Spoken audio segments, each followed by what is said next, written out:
OpenVR Space Override by Niapsi. So somebody took the time to develop a program that's designed to replace the physical tracker attached to your headset and mask it as the headset itself so that there's no communication error between the two devices when SteamVR tries to identify where the position of your headset is. To digest what this does, really, just let me explain real quick for those who don't understand.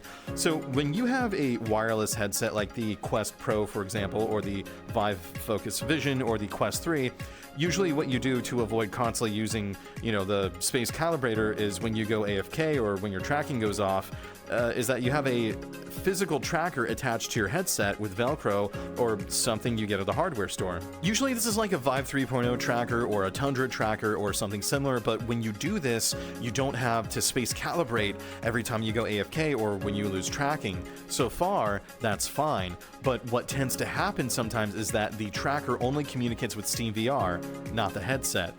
Therefore, when it does happen, your tracking tends to be in two different places that aren't correctly represented in VR, and drifting seems to be like common problem after being in VR for so long. What OpenVR Space Override does is that it assumes that the tracker is basically bolted down to the headset, right? And that the headset must be there as well. The headset's own positional tracking is no longer used for SteamVR, so there's nothing to drift against.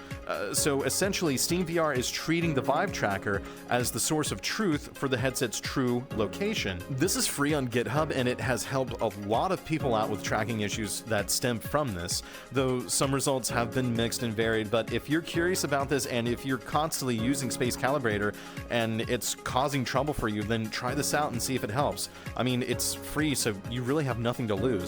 But anyways, that's all for now. We'll see you guys later. Bye-bye.